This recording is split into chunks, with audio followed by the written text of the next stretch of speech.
Thank you for your words and welcome everybody to this launch. As many of you know, the shop has been on a soft launch, soft opening during the last few months. And this today marks the official launch of the shop. I wanted just to say a brief words of the background and the philosophy behind the shop. The Aracari shop focuses on the art and design that gives a vision of Peru and Bolivia, away from the usual folkloric trinkets and souvenirs. The curation will initially feature a selection of premium pieces that embody authentic Peru and Bolivia. Following the same legacy and philosophy that Aracari is built upon, the Aracari brand. Connection and authenticity. The Aracari shop goes beyond being simply an e-commerce outlet for Andean luxury. It aims to showcase the rich stories of the artists and artisans and provide insight into the practice of the indigenous craft itself. This will in turn support local communities to help preserve traditional art forms for future generations.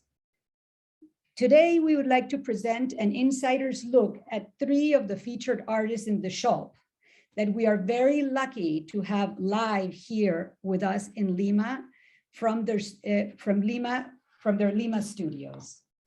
And on to Marcela to introduce them. Thank you, Marcela. Thank you. Thank you, Marisol. Thank you, everybody, for coming to the launch with us.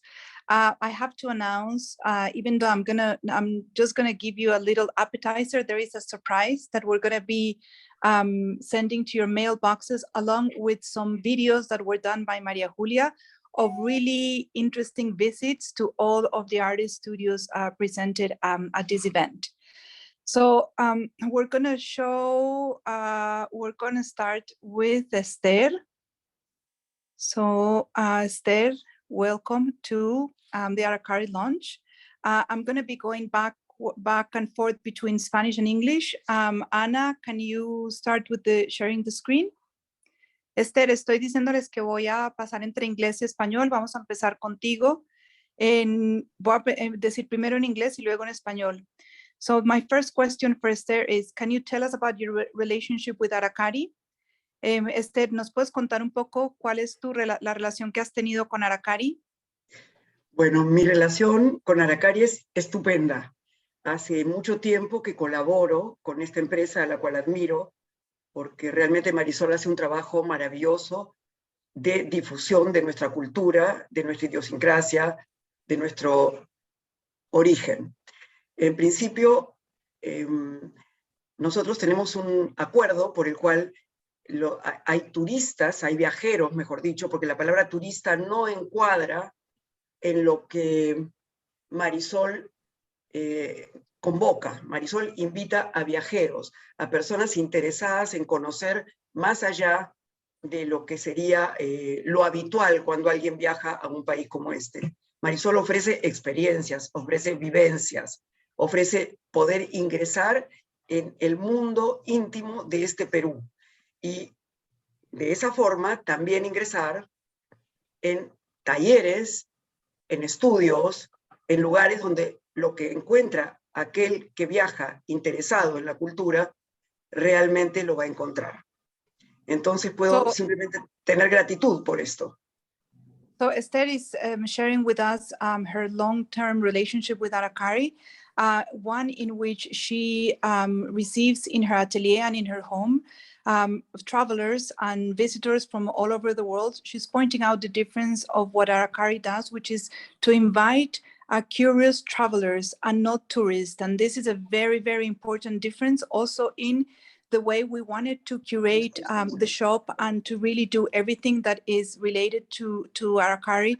It's about connoisseurs. It's about raising the level of awareness and of knowledge regarding a place. And in this case, the place in the world is Peru, Bolivia, and the Galapagos. Okay, thank you, Esther. You were not born in Peru, even though you call Peru home. What has Peru contributed to your work? Pregunto aquí que tú no naciste en Perú, tú eres argentina, pero tú llamas Perú tu casa. ¿qué ha contribuido el Perú a tu trabajo? Bueno, yo llegué al Perú como quien llega para conocer en el año 1974, es decir, hace 48 años.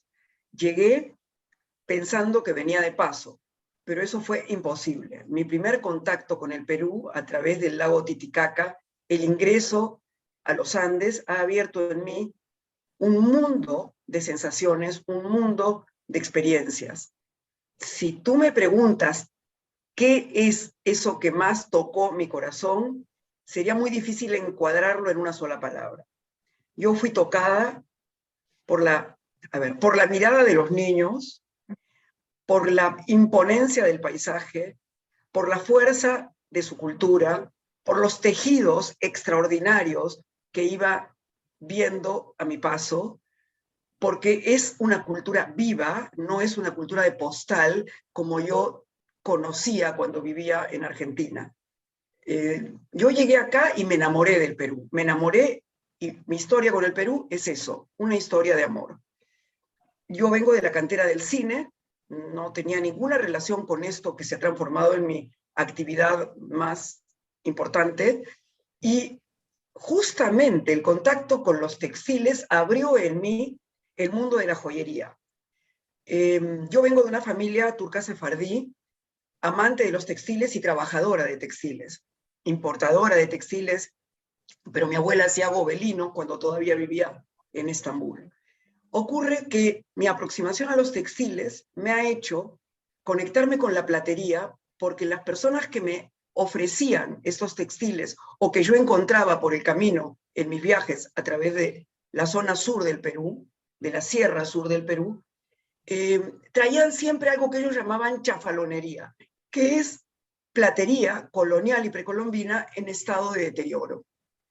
Bueno, yo comencé a transformar estas piezas en algo posible de usar por mí misma. Y ocurre que esta inclinación por recomponer el mundo, por mejorar la realidad que encontraba, que estaba, como digo, en estado de deterioro, me llevó a hacer composiciones que yo no tenía idea que iba a devenir en esto que ahora se llama la nueva línea de joyería peruana. Entonces empecé a transformar, perdón. Es que, sorry, it's a lot to translate. So let me try to put in a few words 45 years of personal history and a love story. Esther came as a traveler, Tina, through Lake Titicaca and fell in love. She came in 1974 and fell in love first with the landscape and secondly with the gaze of the children, and decided to call Peru home. She comes from a family that's Turkish Sephardic, and her whole family has been involved in textiles, in tapestries in Istanbul. And it's interesting how she, even though her main career was film, she entered the world of jewelry through the world of textiles. And this is how it happened. A lot of the people who came to sell to her vintage textiles from the Andes always had chafalonería, which is worn colonial silver pieces. So she started to transform these old pieces along with developing her important textile collection.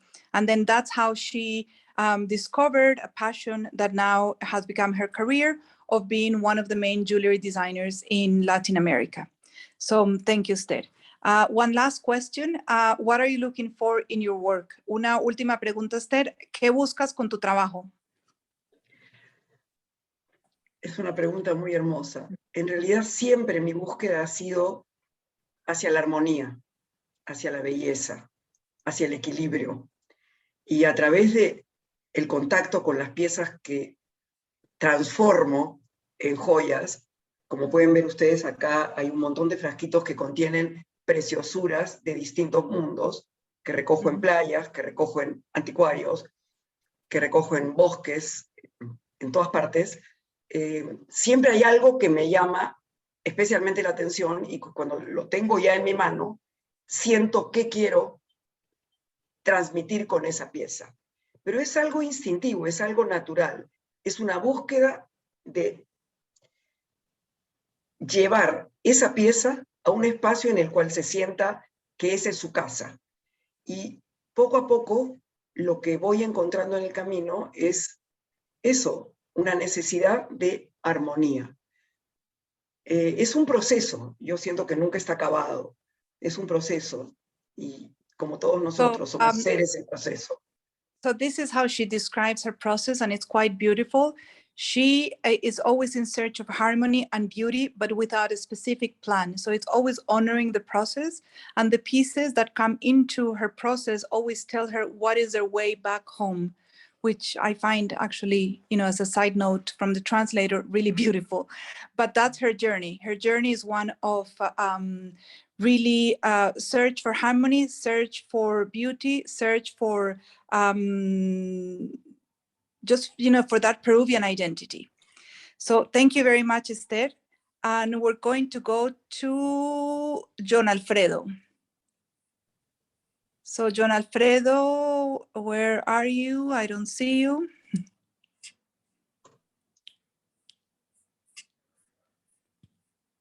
Okay, so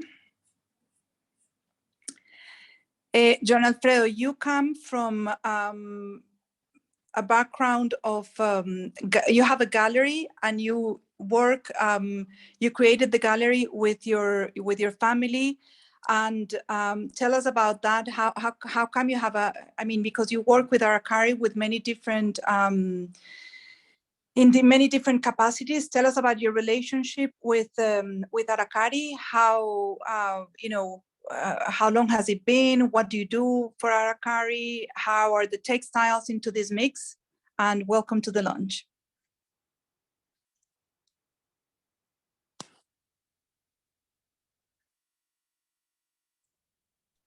John, enciende tu micro. There you go. Okay. Thank you. Thank you for the invitation. My relation with Aracari, it's a long one. I've been working with Marisol as a guide, especially for Lima, recommended by a friend, historian, mutual friend, which is very involved in culture too. My involvement with the arts, it's a long one, yes. I was born in a house where both my parents were artists and promoters of the traditional and contemporary arts of Peru. So that filtered in, and I studied art. And I returned to Peru in 1980 when democracy was restored, traveled for 3 years intensely through the Andean countries.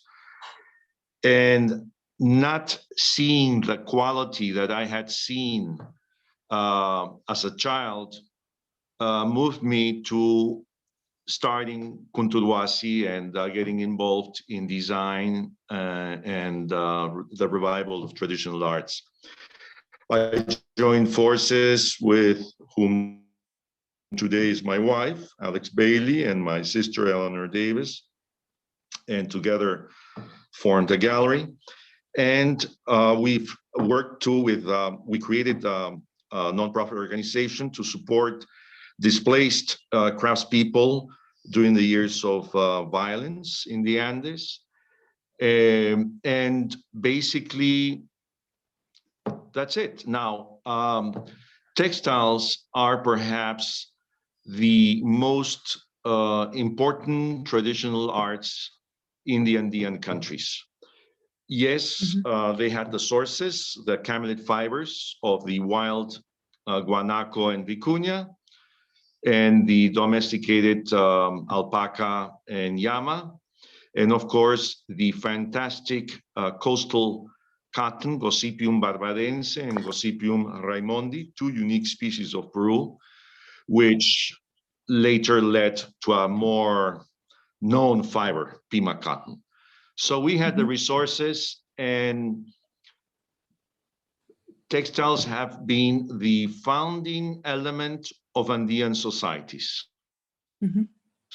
So you talk a lot, yeah, you talk a lot about impossible. Yeah, I know it's a big passion, so hard to keep it short. But you talk a lot about reviving tradition, and I just wonder why is it so important to revive? You call your textiles revival textiles, right?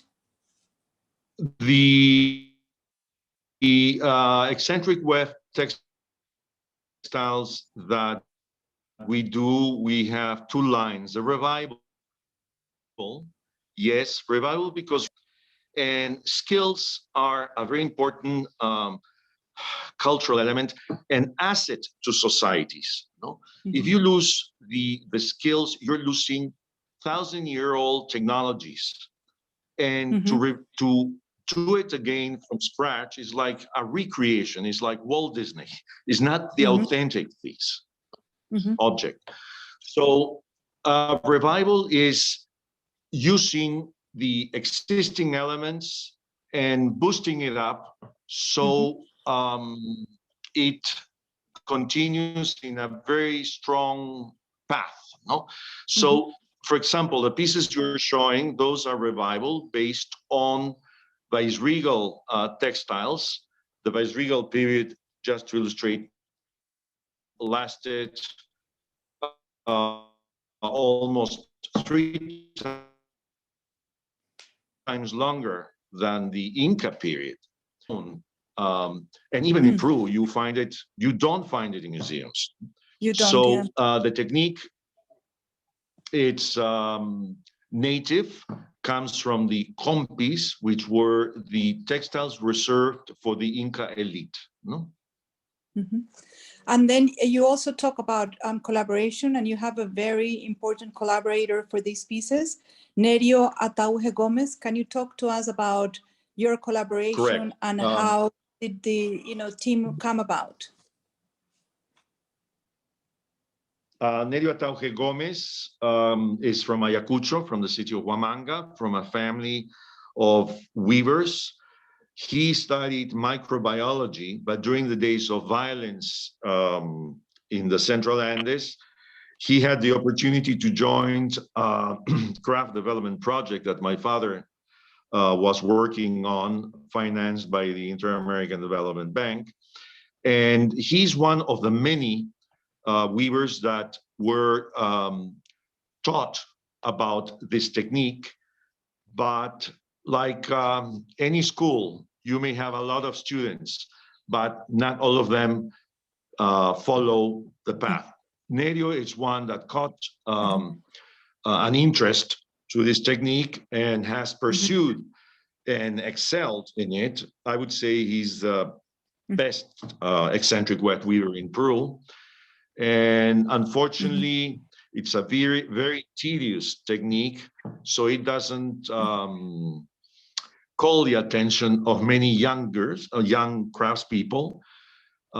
Today, crafts in general are suffering, going through a dramatic period with the modern technology and world. But for more reasons, my interest and the interest of people like Nerio to keep these skills alive. No? Wow, so amazing. You gave two important secrets for keeping the tradition alive, revival and collaboration. Thank you very much, John Alfredo. And now we're going to move to Alessandra Peterson. And I want to ask Alessandra about her background. I know she's half Nordic, half Peruvian. And I want to ask, how is this mix influence your work? So welcome, Alessandra.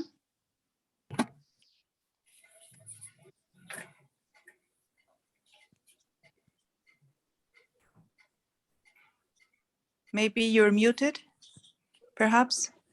Thank you for having me here. I'm very excited to be part of this exciting conversation. It's very inspiring, John Alfredo, what you have to tell, and Esther. I'm very excited to be part of Aracari now. And what was the question? Yeah, that you're half Nordic and half Peruvian, so basically two extremes. And I wanted to ask how is this interesting mix influence your work?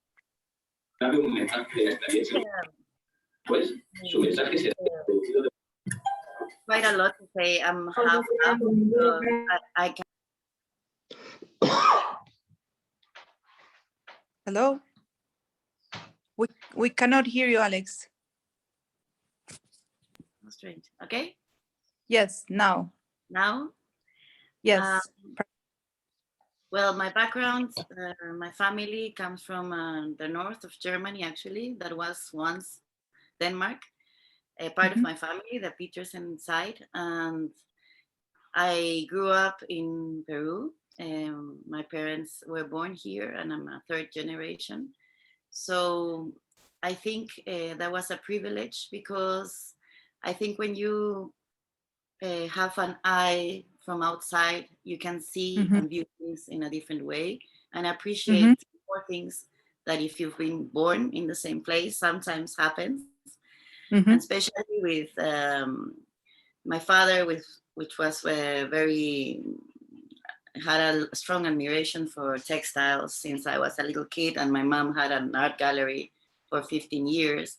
I was brought up in a home that mainly art was a language in all forms. My grandfather also painted, and I always saw textiles in a way of, like, instead of like seeing it as knitters, I saw it as pieces of art, I could say, that were like treasures when we were kids. And they were all over Peru. No, we traveled all over Peru by car, and we went to different ruins, and we checked. And I was always amazed that every single region had a different way of communicating or textiles. That I will find out later, but in that moment I just play as recognizing which piece belonged to where, you know, like when we went to the Nazca lines, and yeah, I could see more colors and feathers and things like that. And well, and then years later, I will go and live in Scandinavia. So all my thoughts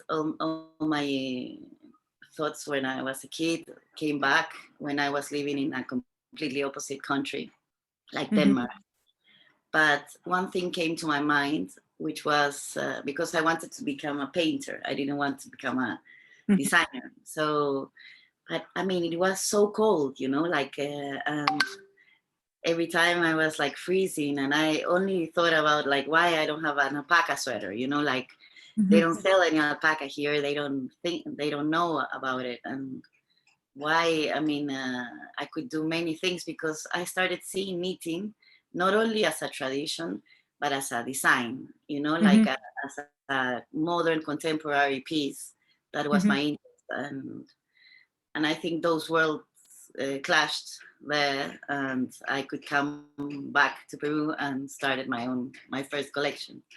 Yeah, that was I didn't know that you wanted to be a painter, but now I can see it very clearly on your work. I see that you use fibers, natural fibers, as paint brushes, as brushes of paint, and that's very fascinating. You also you're a lover of nature, and I want you to tell us about this collection and how you're inspired by birds, because you know that the word Aracari is a bird.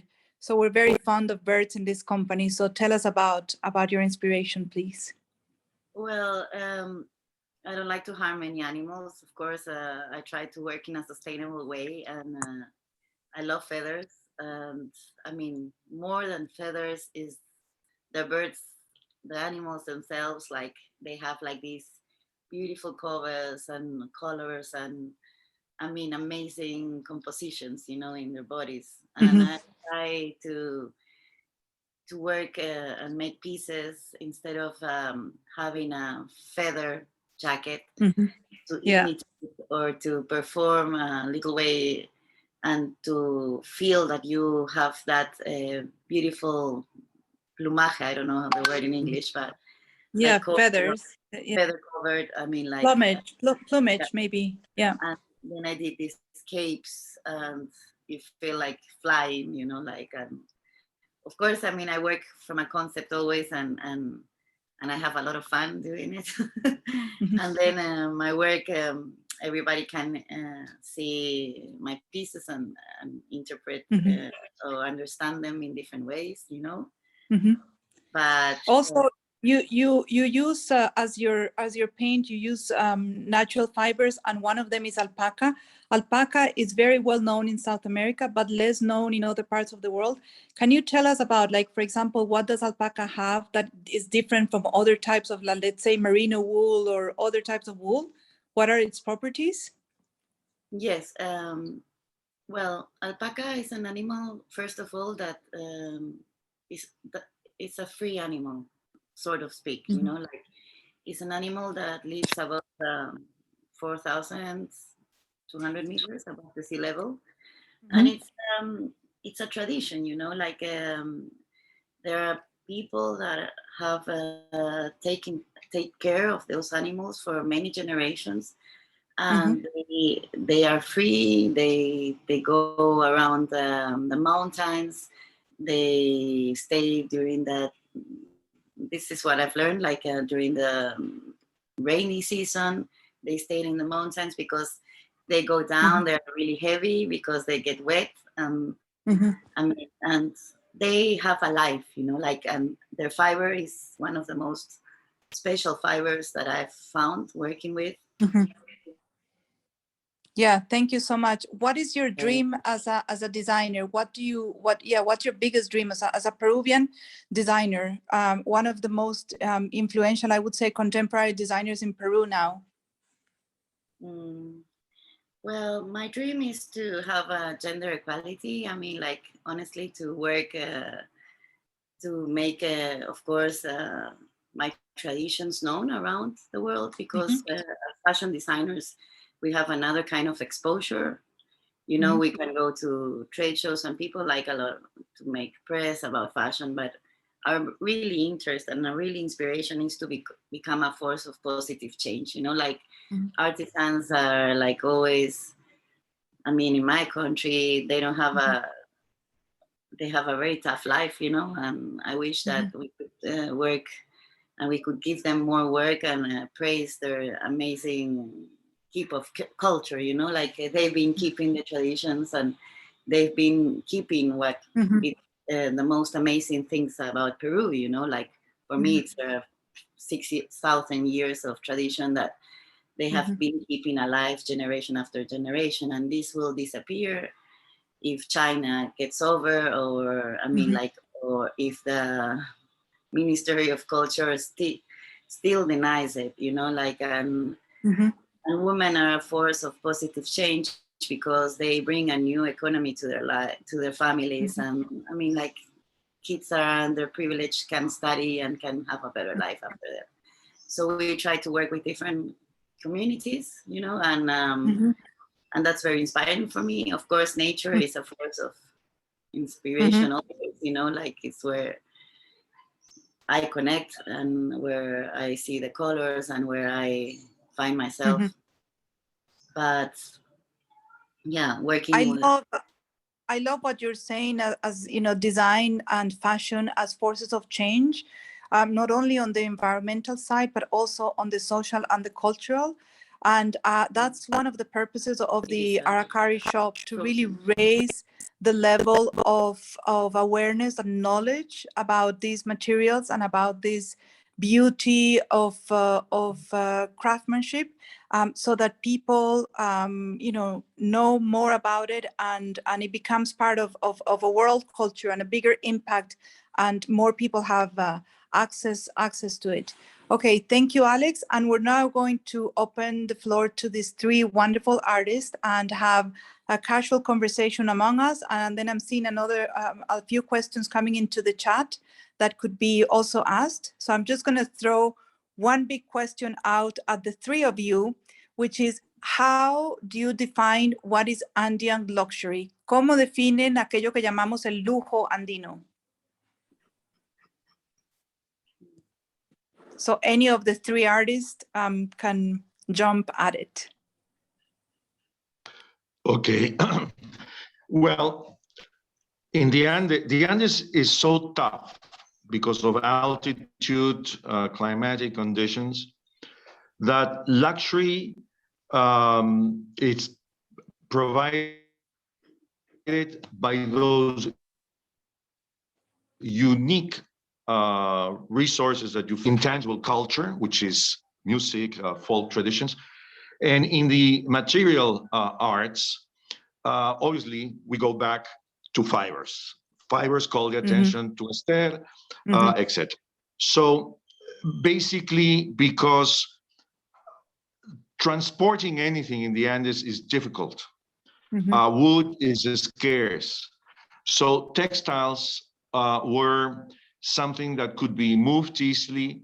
And as I said, they had the resources. In pre-Columbian cultures, textiles were the most precious commodity. When the Spaniards arrived, they were astounded by the, impressed by the quality of the textiles produced by the natives. And they used those same skills and materials to use them for their applied arts in churches, especially in churches. Religion was a very important thing. Unfortunately, with our independence, Peru went through an economic bonanza thanks to bird manure, and we became importers of everything, including carpets.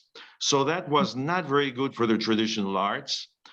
But I would say as from the 60s, if not perhaps 50s, Peru becomes more self-aware about its own culture. Basically, I should use the plural word cultures, because Peru is a multi-geographic country, therefore multicultural. And in most cultures, as mentioned before, textiles, most cultures in Peru, Andean cultures, the textiles are the most precious commodity still, no? So yeah, a real luxury. What about Esther and Alexandra? What do you guys think about how do you define Andean luxury? ¿Cómo definirían el lujo andino? Gracias, John Alfredo. Esther, I can say that. Bueno, perdón. For me, luxury it's to work with skillful artisans, you know, like people that maintain traditions alive and know very well, like I don't think anybody else can know what they are doing, like even like in this way of delicate and taking care of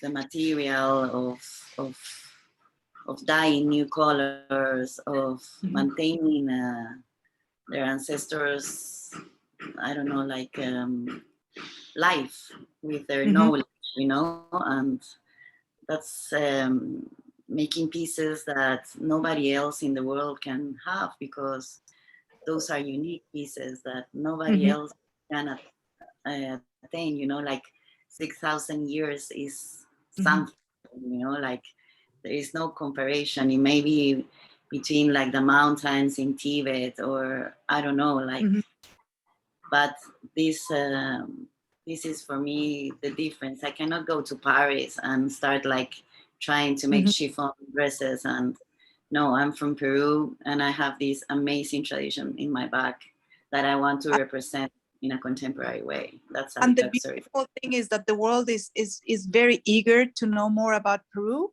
and to know more about all of these beautiful designs. And as you said, luxury is to work with people that are committed like you to keep these traditions alive, and that's their lifestyle. They do this every day, and they now have a platform, an outlet like the Aracari shop to bring it into the world. So yeah, thank you very much, Alex. Maybe Esther wants to comment on that. Yes. El lujo andino empieza por sentir cada uno de nosotros que trabajamos con artesanos que han heredado unas técnicas extraordinarias y que pueden aplicarlas a los diseños que nosotros proponemos. Ya de por sí es un lujo. Contamos con ese acervo, ese conocimiento que viene desde muy, muy, muy atrás. Eso es un lujo para nosotros.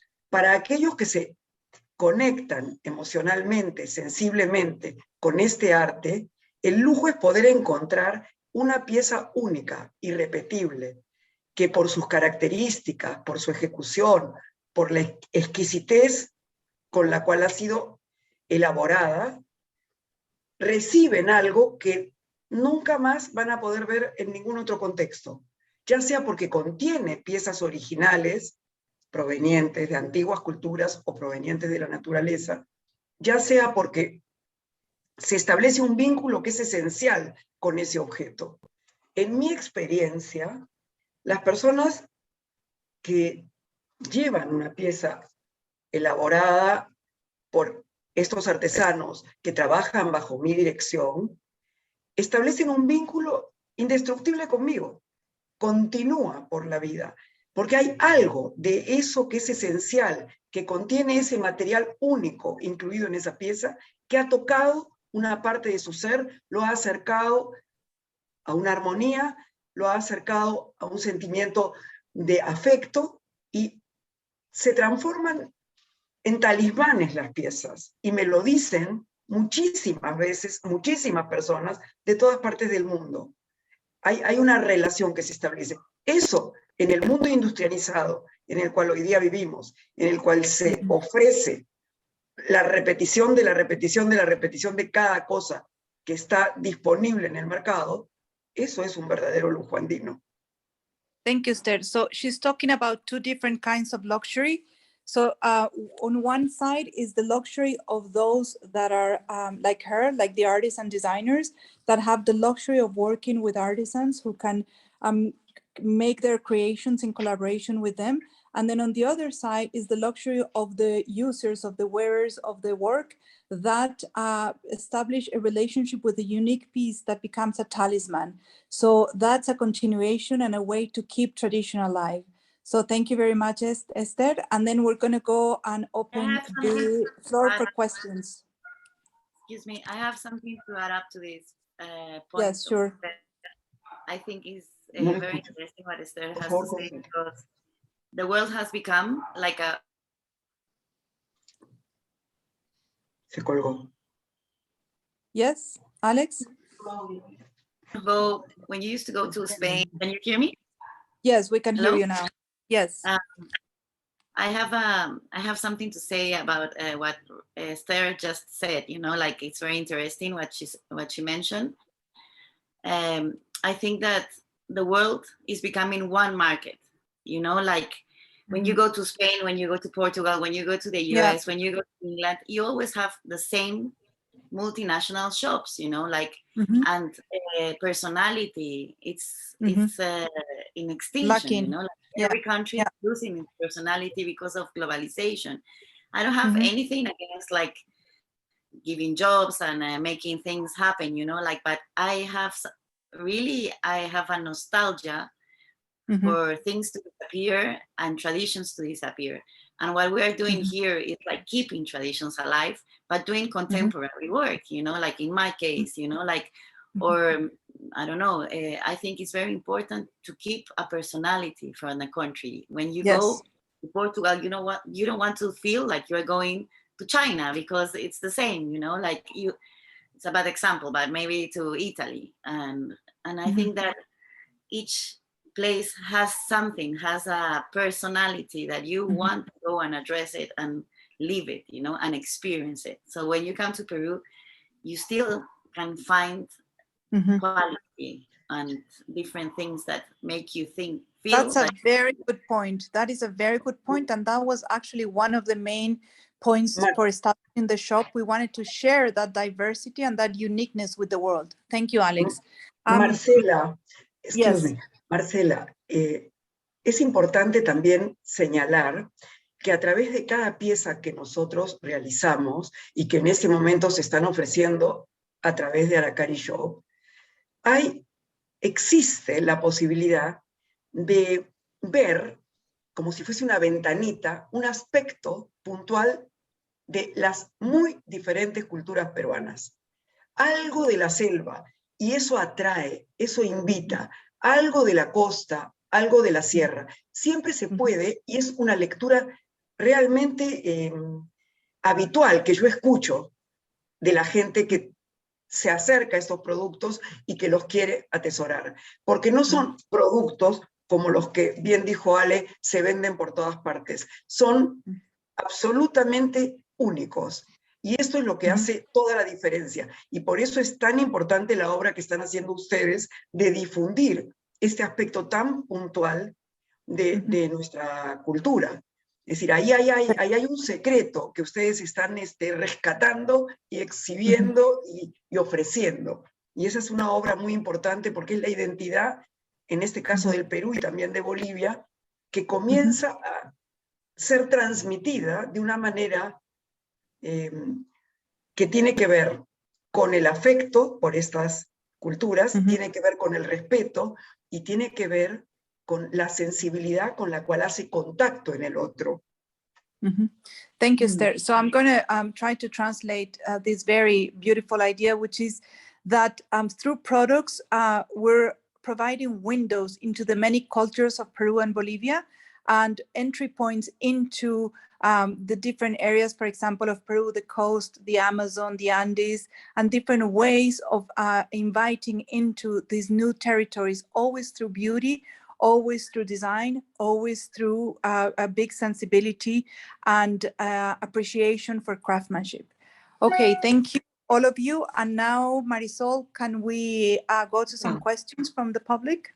Yeah, absolutely. First of all, as the founder of Aracari, I want to thank you all, Marcela and the three artists, for being with us, because you guys are wonderful and you're doing a great job transmitting the essence of what is Aracari, the brand and the shop. So thank you so much for the wonderful discussion. And we have some interesting questions here. And one of them actually is something you have touched. Alice was asking about this, Alice Farkas was asking, how many of each of these products are made, or is each piece unique? So I think we've answered that question, haven't we, Marcela? I mean, yes. Yeah, I think pretty much I could say that most of the pieces are one of a kind.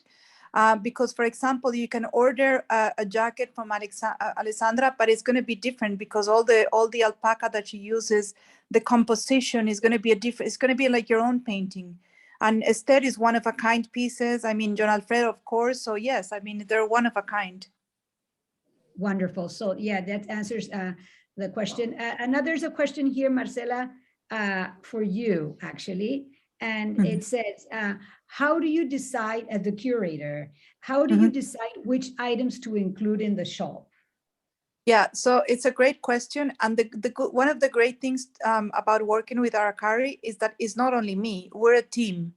So first criteria for deciding is it has to fulfill the DNA of the brand and of the purpose we are fulfilling. And number one is quality. Number two is craftsmanship, cultural identity, respect for people, respect for the environment. So all of these criteria have to be fulfilled, and it has to elevate to go to the next level of what we're aiming for. We don't want just a regular alpaca jacket. There are many regular alpaca jackets. We want the most extraordinary one. We want the most extraordinary piece of jewelry. We want the carpet that someone who has it all wants it in the house and cannot find it anywhere else. That's what we're after. Okay. Wow, that's wonderful, Marcela. Thank you. I think that makes it clear. Mark, are you happy with the answer? Yeah, very fantastic answer, Marcela. Excellent. Thank you for shopping with us, Mark. Oh, always a pleasure. Then we got Masha, who's asking us. She's saying, thank you for the great presentation and for sharing the stories. Could each artist suggest a piece from their collection they would recommend most to a first-time buyer of Andean luxury? Wow. So Esther, John, and Ale, can you please? And we've got, by the way, we've got two other artists from the shop who are in the audience, so they're welcome to answer as well. So Carol and Pedro, you can answer the question as well. So, but first, let's start with Esther, who is making a gesture here. Well, which one would you choose of your beautiful jewelry? Thank you for your words. Marisol, estoy simultáneamente leyendo una pregunta de Rebeca Weisman, que es una excelente periodista peruana a quien he invitado porque me parecía importante que escuche esta ponencia. Y la pregunta de ella me ha remitido a una experiencia puntual. Ella pregunta, ¿qué sorpresas, qué descubrimientos han experimentado ustedes como diseñadores contemporáneos a través de estos materiales y técnicas? Y yo tengo dos pequeñas historias que transmitir. No sé si Marcela quiere traducir primero y yo las Sí, cuento. so this is a question from Rebecca Weismer, a journalist that Esther invited to the event. And the question is, how can you talk about discoveries you have had through using materials in Peru through your work? I think I understood correctly. Let's hope so. Bueno, yo me he encontrado ante la situación de tener una pieza muy atractiva en mis manos. La sentía, la tocaba, la miraba y algo me decía que lo que quería era pertenecer a un par de aretes. Y encontré una pieza muy chiquitita que no permitía que hiciera ese par de aretes y que fuese algo simétrico y armónico. Entonces, no siempre la simetría es armonía, pero en este caso yo buscaba eso. En un momento sentí que lo que estaba pidiendo ese material, y fue una sorpresa para mí misma, es que yo repita en plata la pequeña pieza y la transforme en cabezales iguales, pero realizados en dos materiales diferentes. Uno era una concha spondylus pequeña, y la otra parte la reproduje exactamente igual en plata. Y para hacer la caída del arete, es decir, esto es el cabezal y esta es la caída, para hacer la caída del arete hice lo mismo.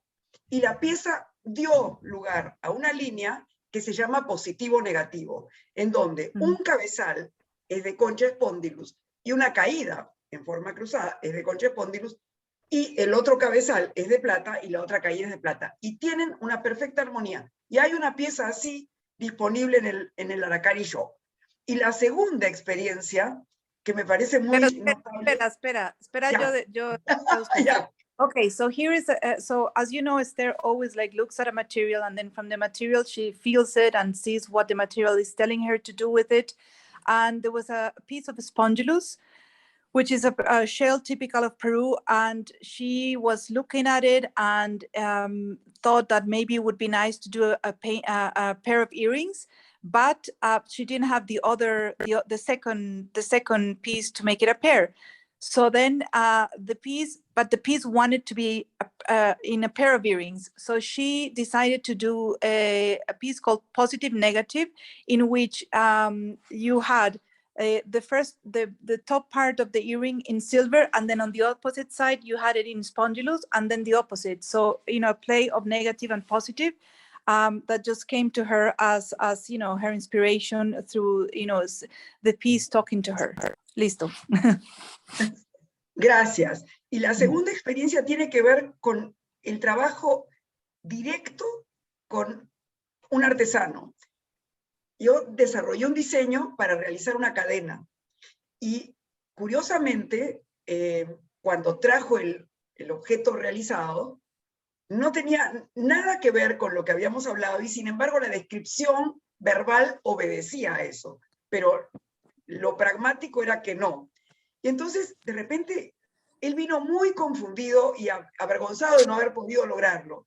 Y yo lo que sentí es que habíamos descubierto una nueva forma de hacer cadenas, y eso forma parte de las colecciones. Ya hacemos eso, pero intencionalmente. ¿Ya? Y, Another experience is she commissioned an artisan to work on a chain, and then the artisan came all embarrassed with a chain that did not look anything like the chain she had, you know, conceptualized. But then when she looked at it, she realized it was the most beautiful chain. And from there, they started intentionally doing the chains in such a way that it became their signature pieces that are the draped chains that you can see on the website. Perfect.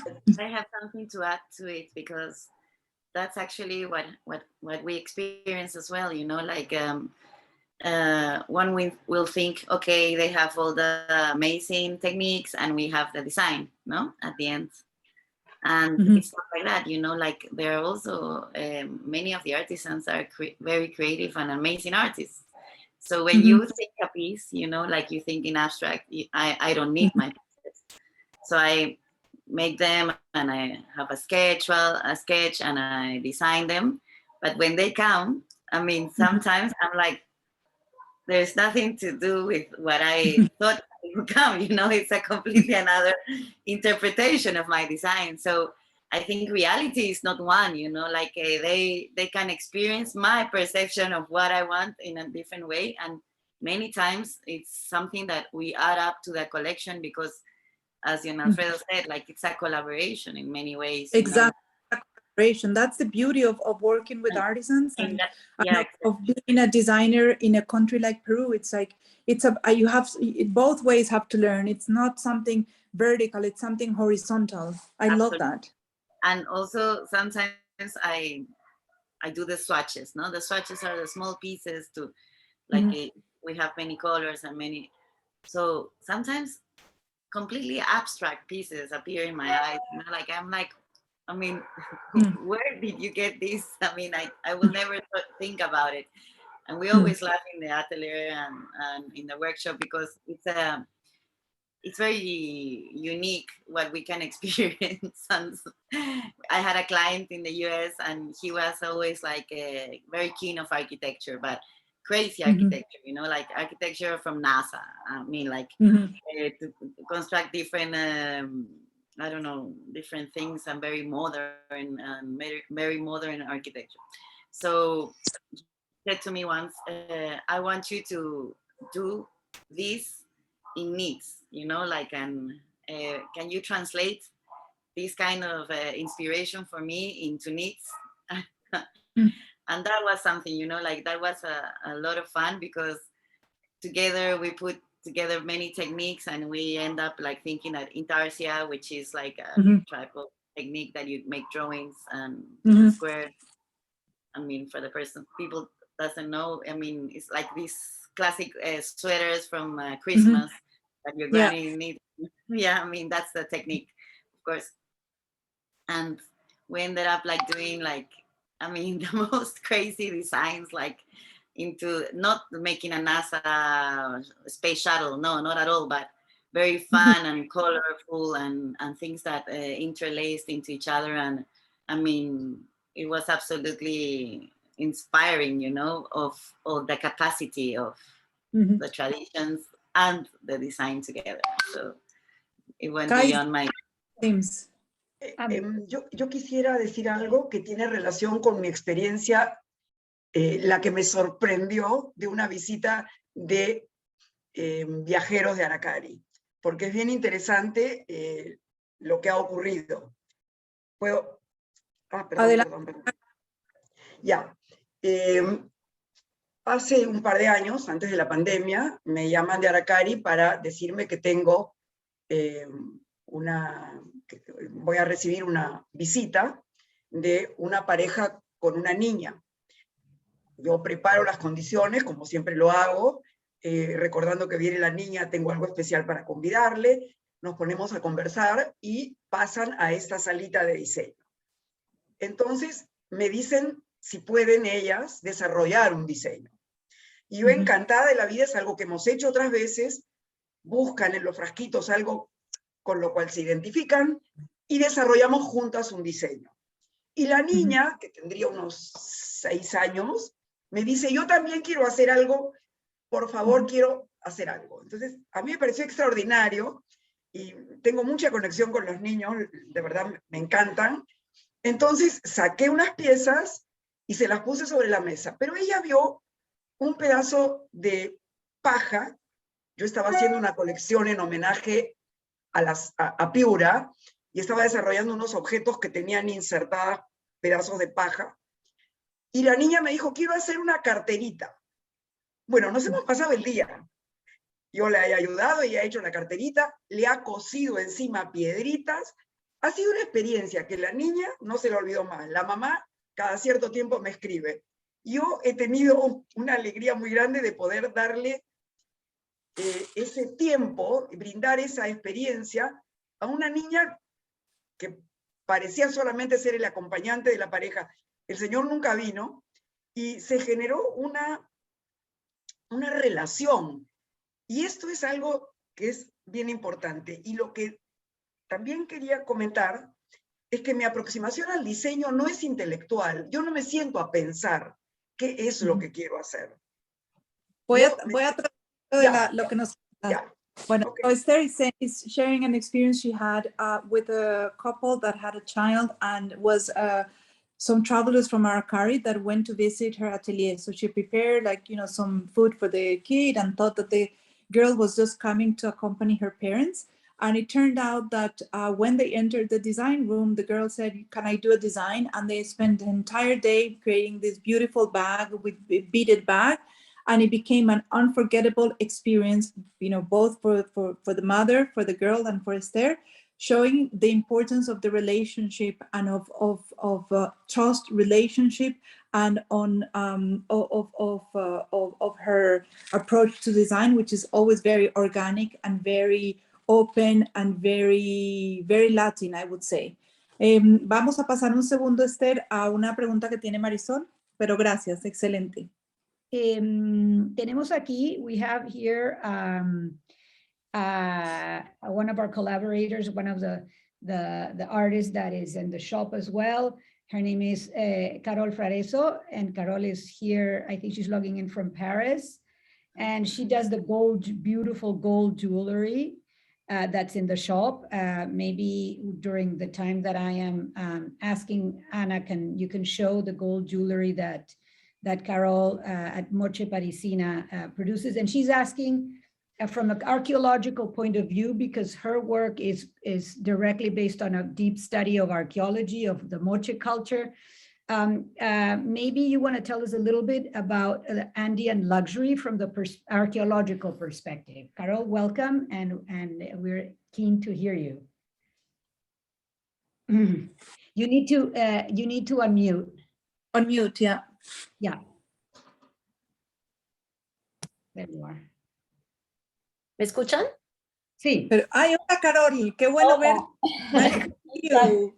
Un gusto verlas todas. Bueno, estoy encantada poder verlas en vivo, o sea, me da mucho gusto. Estoy feliz de participar a esta primera reunión. Y solamente quería complementar, de repente, o sea, una definición de Andean Luxury, el lujo andino. O sea, curiosamente, en términos, digamos, arqueológico, antropológico, el lujo, o sea, se define primero en las tumbas. O sea, Perú es un país con una historia larga, muy rica, muy compleja. Es una cuña civilizatoria, como pocos otros lugares en el mundo, son 6 en el mundo. Y entonces es, digamos, en término actual, es decir, hoy día, van a ver que en Perú no hay lujo. O sea, no van a encontrar marcas de lujo, estas que son, como dijo Alejandra, o sea, muy globalizada y en toda parte, lo cual es muy curioso porque este país tiene una tradición muy fuerte con el desarrollo de artes muy elaborados, muy sofisticados en base a textiles, obviamente en base a piezas de oro, de cobre dorado, o sea, de diferentes materiales. Esther trabaja el espondylus, por ejemplo. El espondylus era una concha tradicional considerada como comida de los dioses y estaba en las tumbas de los líderes del antiguo Perú. Entonces, el lujo andino también se define en esta parte histórica muy fuerte, que lástimamente desde milenarios no ha sido puesto en valor, ¿no? O sea, y me alegra mucho que este término, Andean Luxury, para mí es la palabra perfecta para definir el trabajo que están haciendo. O sea, solamente quería añadir esto. Carol, muchas gracias. Voy a traducir un poco y te voy a agradecer muchísimo por tu participación. So I'm going to translate, and I'm going to also take the opportunity to thank Carol for being a part of the Aracari shop. She barely sells in Peru. She's an archaeologist specializing in jewelry with a show right now in Paris. You can tell us later about the show that you're part of. And she's a researcher, and she's pointing out how there is such an irony. If you go to Peru now, you're not going to find the big brands like Louis Vuitton and all of those brands, but you're going to find a lot of pieces, for example, like spondylus that Esther uses, or even alpaca itself, that have always been luxury throughout history, like where the fibers or the elements of the gods and everything that have always been looked down upon. And it's such a sad part of the history of Peru that it's such richness that is not put into value, is not elevated and not put into place. So she's pointing to the fact that this is a platform that we're all building together to give value and to give the respect and deserved place for all of these artistic pieces. Carol, can you tell us about the exhibition? We're very happy to go and learn more about what you're doing. Yes, we are actually doing, presenting in Paris a big exhibition with Peru called Machu Picchu and the Golden Treasure of Peru. This is an exhibition conceived by the World Heritage Exhibitions and City Neon Holdings with L'Arco Museum Collections and Manuel Chavez Bayon Museum from Machu Picchu. So we present like 2,000 exceptional pieces to recount the beautiful history of the Andean cosmovision. You know, it is not just an exhibition presented with chronology and culture and maps. No, it's like to present to the public how the ancient people of Peru were thinking their world. No, this is a presentation of their worldview. The world is made of three universes: the upper world, the underworld, and the place of the human beings, like the Kaipacha, no? The world of here and now. And this is a very, very beautiful show, an immersive exhibition. And the public can also visit Machu Picchu with virtual reality. This is a new method, a new tool to make possible to travel to Peru also. And we are very happy because this is a success. People is happy. Is it on la Cité de l'Architecture et du Patrimoine, Trocadéro, Port Chaillot? And until when is the exhibition? When does it start and when does it end? It starts the past Saturday, 16th of April, and she's during for 5 months to September, 4th September. And after that, the exhibition will go to Milan. Okay, thank you. We're kind of overrun by quite a while, which is great because we're having a great time, but people probably want to go. And we have two pending questions. Maria wants an answer. She wants to know what to buy. So she wants to know each of the artists, what is their favorite, okay? And so Alessandra, should she get a cape? Should she get a sweater, a jacket? What should she get? The Rainbow Mountain jacket or the cape that I got? So which one? I got both. I'm sorry to admit. Got both. Which is your favorite? And John Alfredo. I'm not objective, but I think that the fringe jackets are something that you can use very much, and they will last forever, and you will always feel gorgeous when you wear them. So it's a showstopper. I mean, into any restaurant in Madrid and they stop you. They're like, they can't believe what you're wearing. And what about John? Which carpet? John, is he gone? Did he Ooh, go? Yeah. no. Well, I don't have them in view right now, but Anna, maybe Sorry. you want to show so he can pick it. He can pick his favorite one. sorry, Like having didn't a hear your favorite question. kid. The question I'm is, having which is a your sound. favorite three carpets? Well, I like them all. The big one is too big for my house. I think the central one. This central one has a more classic traditional carpets, no? Yeah, I love that one. Great.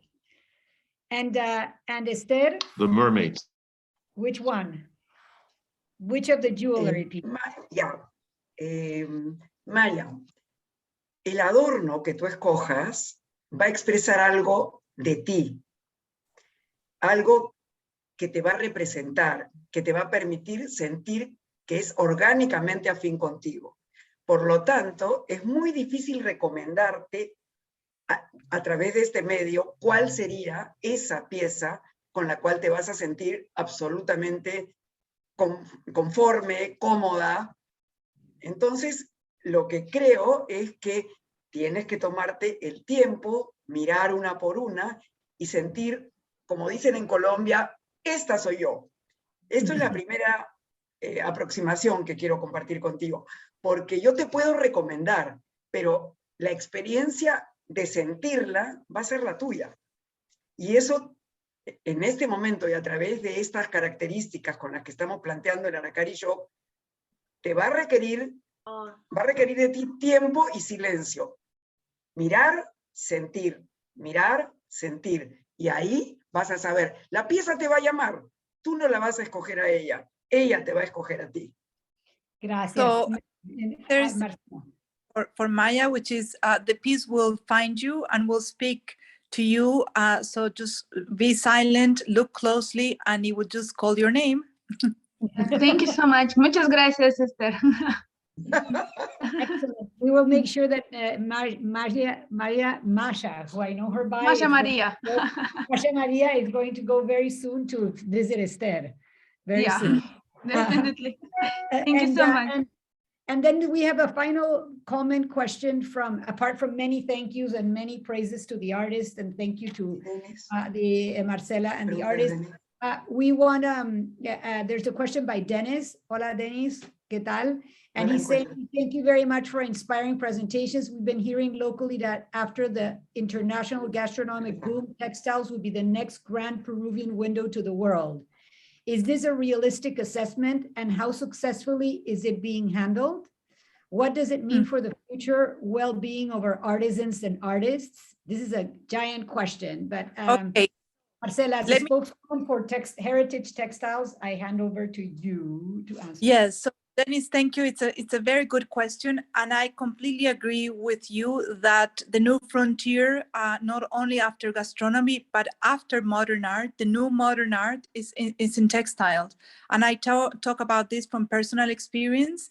I had the opportunity of going to Art Basel as part of the people presenting there, and it was incredible to see how hungry people are for textiles of good quality, of authenticity, and of heritage.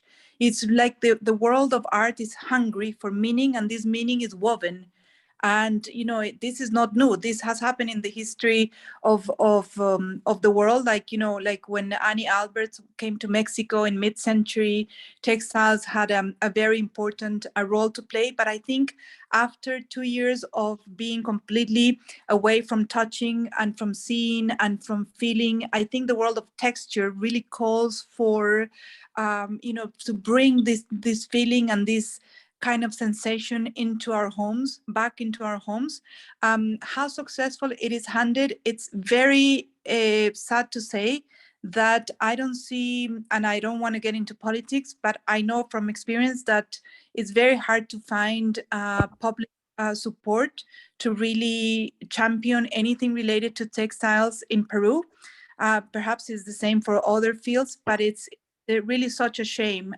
But I mean, the answer, as I always believe, it's in the hands of private people like, you know, like Aracari, and in the, more than that, in the entrepreneurship capacity of Peruvians and of artists and designers to just, you know, lead the lives that they lead, because they do this because they wouldn't do anything else. So it's not something that they do for money. It's something they do for their life, and it happens to be fashionable. It happens to be relevant, and it happens to be, you know, they're on their own, like all good art always.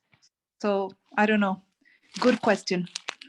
Very good. We're kind of running over time quite a lot. So I wanted to thank you for your participation and attendance, and all the artists for your wonderful words, and look forward to seeing you again soon. And surprise, Maris. Huh? The surprise. And the surprise, and you close, Marcela. Go on. Yeah, thank you very much, everybody, for coming to the event.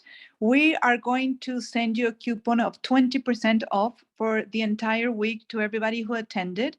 So happy shopping. Thank you, and we shall meet again. Bye-bye. Bye-bye. Thank you. Thank you. Bye-bye. Bye. Thank Thanks. you. Bye. Ciao. Ciao, ciao. Bye. Thank you. Ciao. Verónica.